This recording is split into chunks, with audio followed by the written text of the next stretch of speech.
On the Spot takes you to two countries on one street.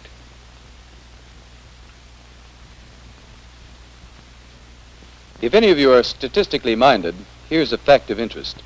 There are 5,527 miles of border separating Canada and the United States, including Alaska. Considering this, one could be pardoned for being surprised that there aren't more border incidents.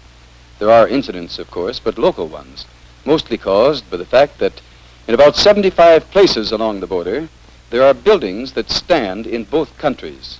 You even have a jail, and stores and houses, and where it's quite possible to grow up and not know what country you belong to. Well, On the Spot is going to take you to such a place in Quebec's eastern townships, where the line was first surveyed in 1771, when both Canada and the United States were colonies of Great Britain. For over 70 years, there was disagreement about the border at this point, until finally Lord Ashburton and Daniel Webster got together in 1842 and settled the matter. And their treaty, while it didn't please everyone, at least settled the matter for once and for all. But it left some very unusual situations in its wake, as you will see. He drives an old blue Plymouth sedan, 1941. Here's his plate number. Well, what's his reason for crossing the border so often? I think I've seen that car hanging around the back roads. There's his visiting relatives. We searched his car and found nothing. If you can, keep an eye on him and see if he loads up with anything. Sure, glad to, Ben. We are watching that abandoned farm on Factor's Road. You know the one I mean. The boundary line runs through the barn. He might be mixed up in something. Okay, Ben. This is Bob Anderson of the National Film Board, doing a little eavesdropping in a Canadian customs house on the Quebec-Vermont border. I'm interested in smuggling, as who isn't, who's ever crossed an international boundary line. And I'm hoping something develops while I'm here. These gentlemen are mounted police, customs, and U.S. Border Patrol. You're the man with the six-shooter here. You're a federal officer, Mr. Deschamps. Yes, we work for the Department of Justice. And what's the nature of your job? Well, patrolling the international border, watching for aliens that enter the United States illegally. You look for aliens, we look for cigarettes. Do you ever get mixed up with our fellows? Oh, yes. When we have information for them, we make a trip over to see them.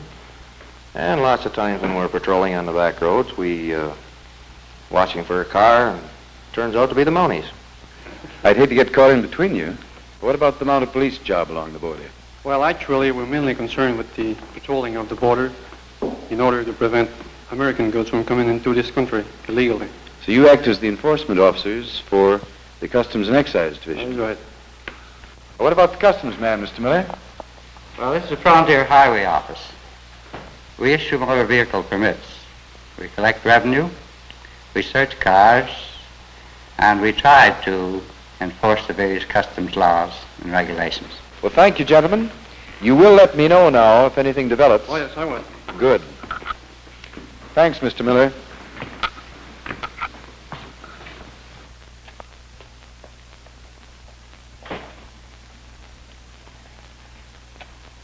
Well, Corp, I'll see you later. Yes, I'll see you. Well, I'll keep my eyes open and let you know what happens. Well, it's very nice to meet you. Yeah. Good hunting on your side of the border. Okay. See you later. Bye.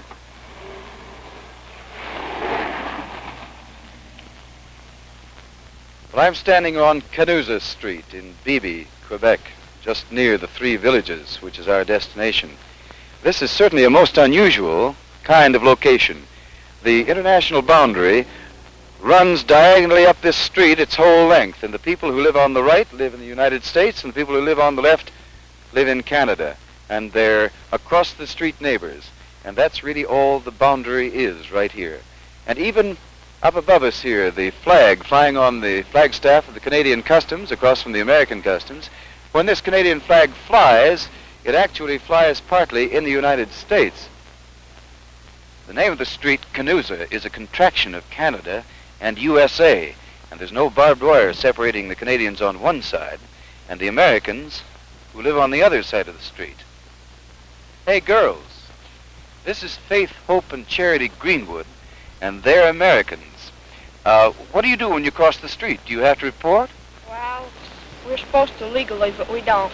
And what if you go shopping in Canada? Well, if we buy a loaf of bread in Canada, we have to report through the Canadian side over, and then on the way back for the loaf of bread, we have to report through Canada and into the United States Customs.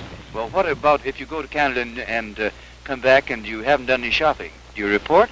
Well, we're supposed to, but I sometimes do and I sometimes don't. And I never do. But where are you going now? We're going to our next door neighbors.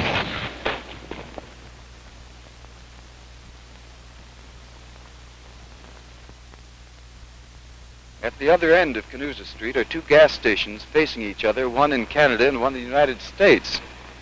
Now, this one is in the States, and the gas here is 32 and 30 cents a gallon. Across the way, it's 44 and 46 cents. Of course, the gallon's larger there. Rock Island and Stanstead in Quebec's eastern townships and Derby Line in Vermont are collectively known as the Three Villages. They look all like one town, but they lie in two countries. There is an international boundary here, but you have to look pretty hard to find it. You can look down one of these streets and not be at all sure whether you're in the United States or Canada, because there is no international boundary that's clearly visible. It runs right through many of the buildings that are both in Derby Line, Vermont, and Rock Island, Quebec.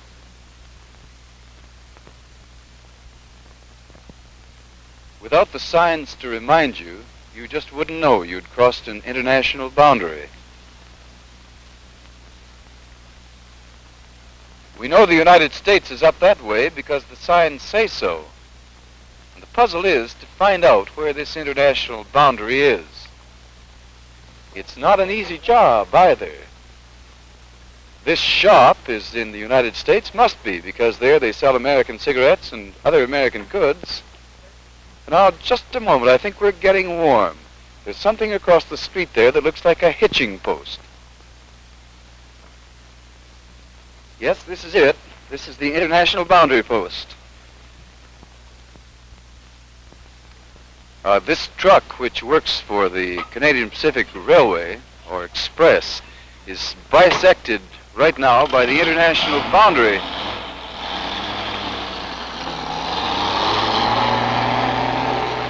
And the boundary runs right in between the barber shop and the Canadian Pacific Express. As a matter of fact, the Canadian Pacific Express is just cut in two by the international boundary. The Haskell Library and Opera House are just about as international as you can get. It sits right on the boundary line. You enter from the United States and get your books in Canada. In the Opera House on the second floor, the stage is in Canada, and most of the audience sits in the United States. The churches draw their congregations from both sides of the border, some of them just about equally divided between the States and Canada. It's quite possible to cross between one town and the other by the back streets, but if you do so without reporting to customs, you pay a fine. The Tomophobia River starts in the United States and wanders in and out of both countries with very little regard to the international boundary, and the factories that line it are partly in one country, partly in the other, and some are cut right in two by the international boundary line. The Butterfield division of the Union Twist Drill Company is the largest industry in the Three Villages. Here is the boundary post here. The line cuts right through the factory here. This is the American factory. The power is imported from Canada to run it. The overpass is the only connection with the Canadian factory. That truck is now straddling the line. In order to move anything from the Canadian plant to the American plant would require about a 2-mile trip through the customs.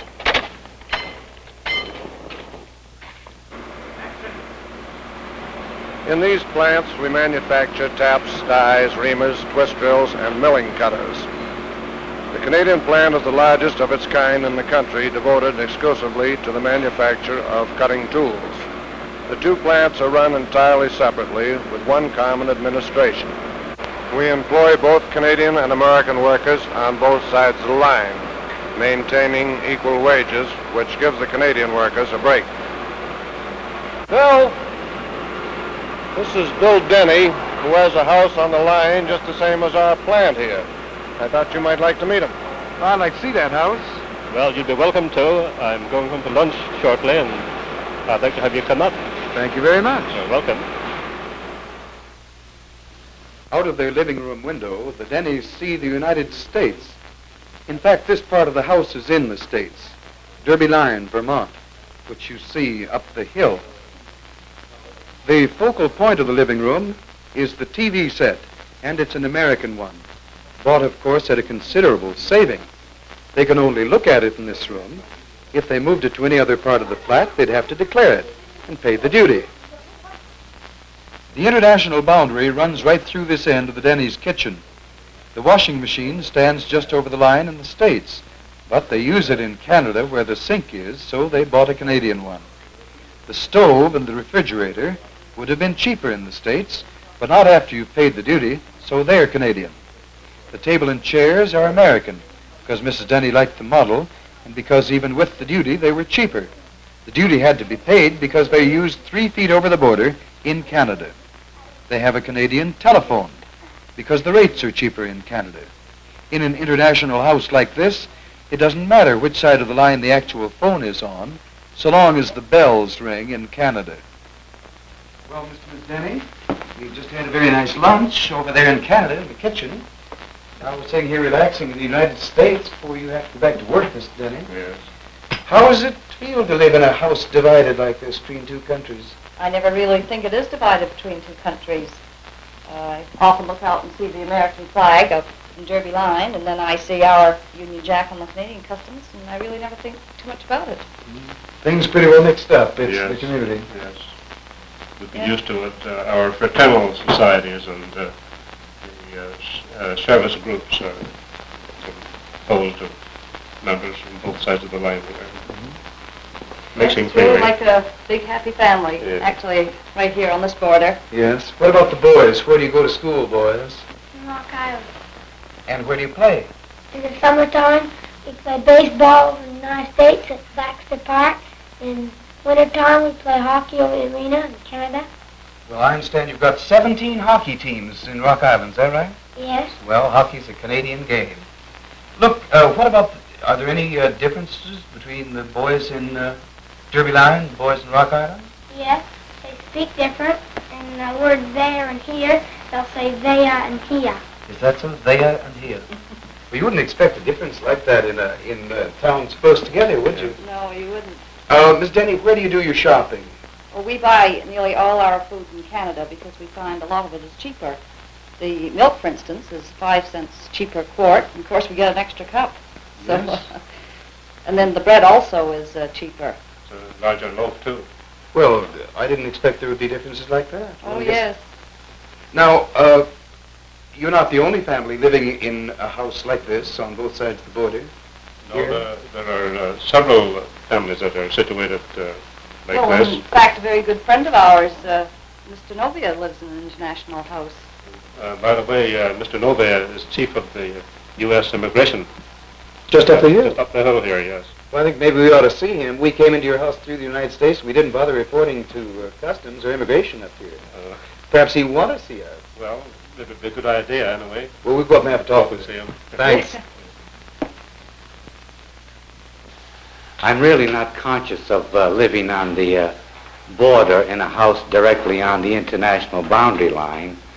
The only time that I was conscious of it, when I first moved there, I found this table on the Canadian side wrapped in newspapers, and upon unwrapping it, I found that it was made in Canada, and I felt it my duty to report it to the United States Customs, where a small duty was paid on that table. Mr. Burke is head of United States Customs here. Do you have anything to declare? Well, yes, I do have something to declare. I can declare I don't feel any different on this side of the line than I feel on the other. Mr. Burke, is this a busy port? Yes, it is a very busy port. For example, during the month of August this year, we processed approximately 40,000 vehicles. And during the last fiscal year, we processed approximately 288. Hi, Ed. Hello, Rocco. Hi, Ed. You're acquainted with Mr. Struthers, the Collector of Canada Customs and the Mayor of Stanstead. Certainly am. Good morning, Mr. Mayor. Do you often come to this foreign country? Almost every day. Bill, Rocco, and I have a lot in common. I can see that. I just talked to the Mounties, and that smuggling case is getting pretty hot. Good. Thanks very much. Well, if you gentlemen have business to do, as I imagine you have, if you excuse me, there's a sign outside your custom house I want to have a look at. Bill and I have got to check an export here. Well, I'll see you all later. Come again. Thanks for clearing me through. Not at all.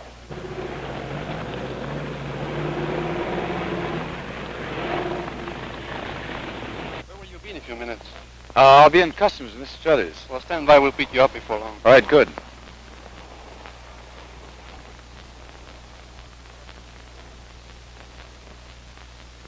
Where people report and pay duty on things they're bringing in. Everybody has to report here. That's correct. Even the local people. That's right. I understand that if you've been in the United States for 48 hours, you can bring back $100 duty-free. That is correct. Once every 4 months. Yes. What about these local people? Do they benefit from this, living right on the border? Just the same as any other Canadians. And I suppose being related to so many people across the border, it's a fairly easy way to, at least an easy job to find a place to stay. Yes, just stay with their relatives, and back they come with their exemption. Move a couple blocks away, and That's what it amounts to. Yes.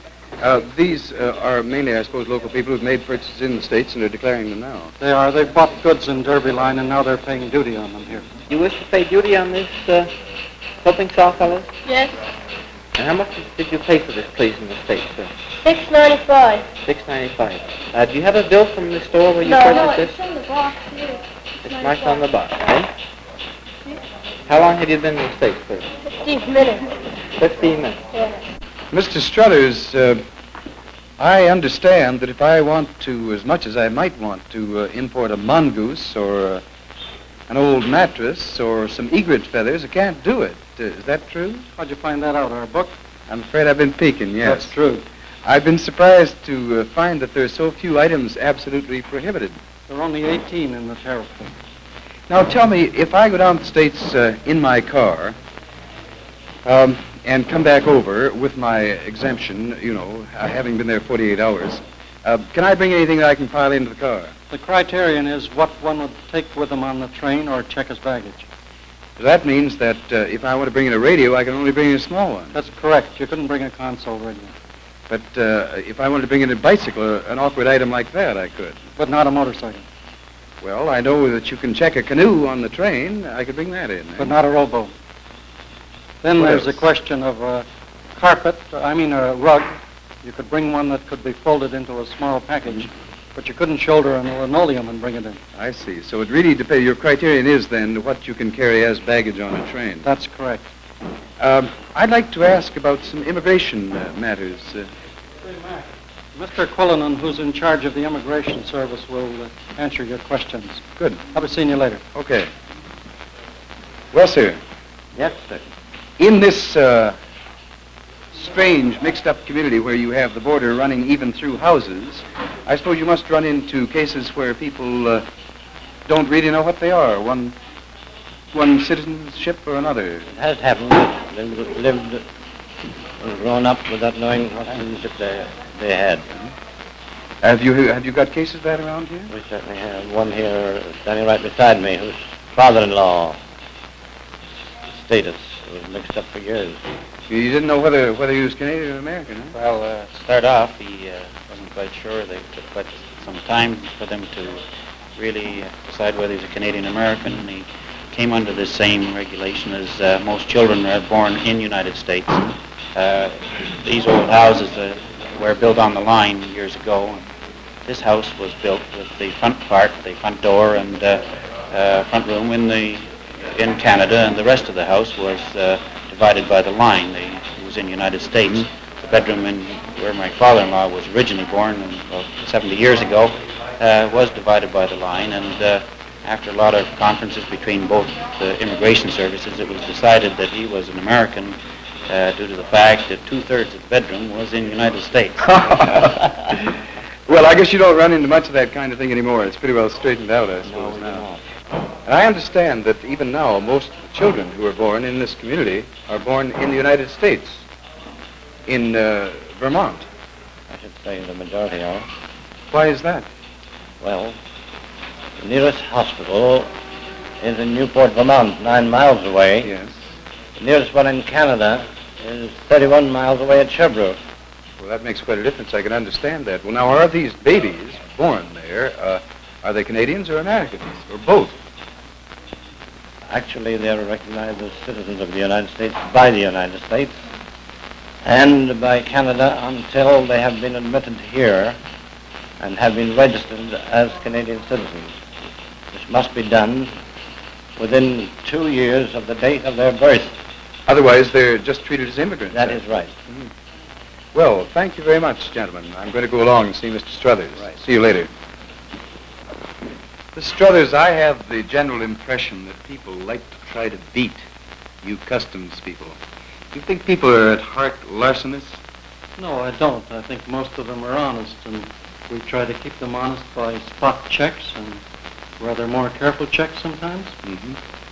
What about conscience money? I understand this has happened. People have sent some in. Yes, I've received $75 cash and twice $30 and several smaller amounts, even one of 25 cents, a shin plaster a lad sent me. Is that so? When you discover goods in a car that haven't been declared, what happens? Well, we seize both the car and the goods, but we give the opportunity to the people to make a declaration first. And if they fail to do so, we take both car and goods. I thought that only applied when you were trying to get over goods of unusual importance or something very illegal like drugs. No, according to the Customs Act, any goods not declared are seizable and the vehicle containing them also. And last year we had 35 seizures of that type. Must be a very sad thing. People lose their cars. I think this smuggling business must be expensive. Yes, sometimes. We had a rather humorous one about a year ago. A great big man had a very little car, and it was decorated with all sorts of ornaments. Even had an antenna when he didn't have any radio. And then it's all sorts of doodads, 2 foxtails on the antenna. He came to me twice to see his car and said he wanted to see more. Pretty sure. Yes, we seized it because he had, I think about 22 cartons of cigarettes up under the hood, and he didn't declare them. Oh, so Mon Petit Char, he was Mon very Petit sad. Char was lost. He lost his little car. C'est triste. Yeah, c'est triste, bien triste.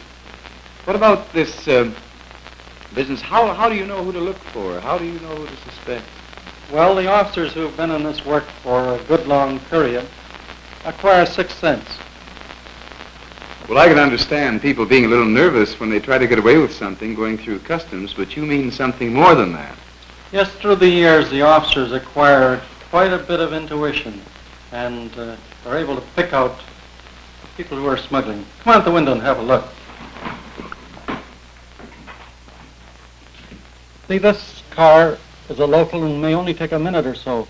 He's on his way now. This other one looks more interesting. Why, is he a strange one? Yes, and the officer's going to give him more of a look over. He'll possibly check him quite closely. Here's your mounted police car to take you out. Oh, good. That means something's happening. I'll see you later.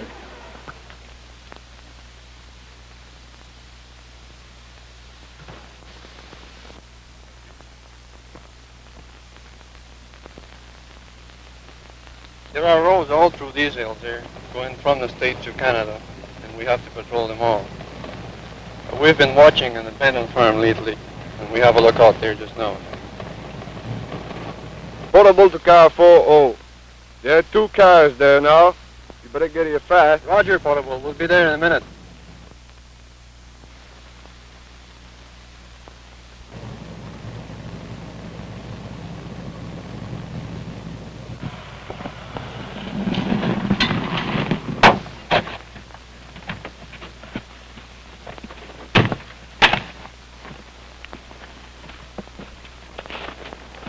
Go over here, isn't it? Sure is. Well, it looks like them, all right.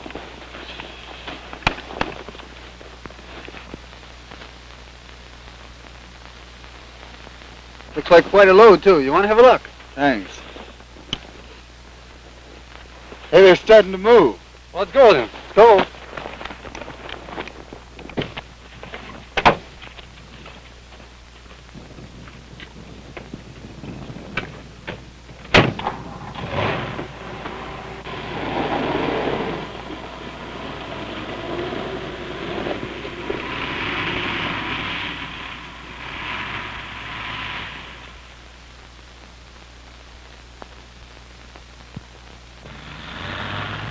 Oh, here it comes.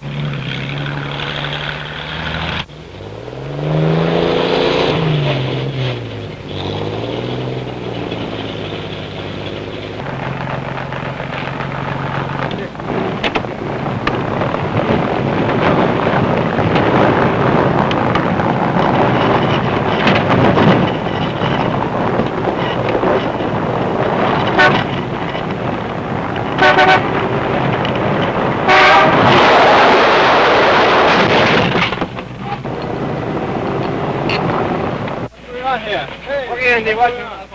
Let's go. Get in the car. Come on, get in the car. We'll find out. Get in the car.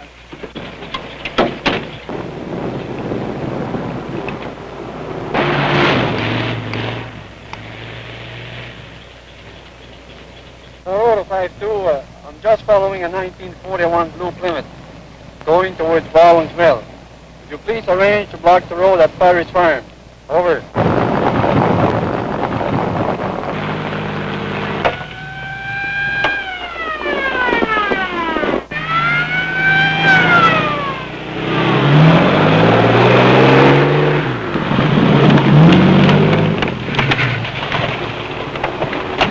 In the name of the Queen, stop!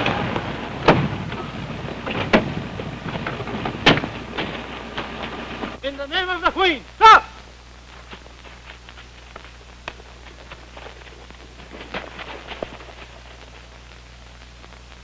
Think they'll get him? Oh, yes, he hasn't got a chance. He'll be back in a minute. Let's see what he's got.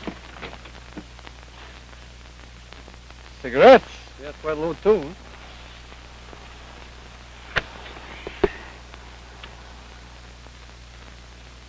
Cigarettes have we on this station?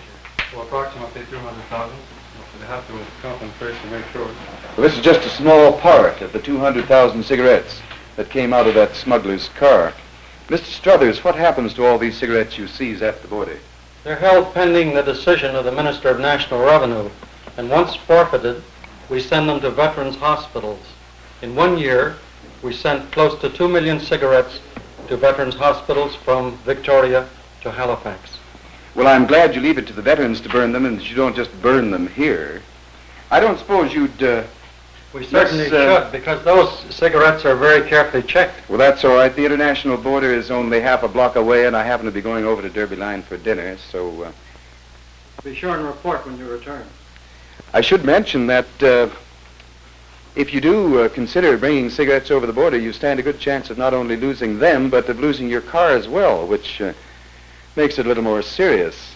And on this none too happy note, this is Bob Anderson saying goodbye from Rock Island, Quebec.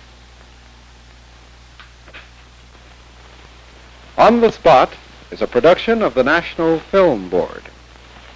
Two Countries, One Street was directed by Jean Palardy. The photography was by Jean Roy. The sound recording, Julien Coutelier. Film editor, Marion Meadows. Supervising editor, David Mayerovich. The producer, Robert Anderson.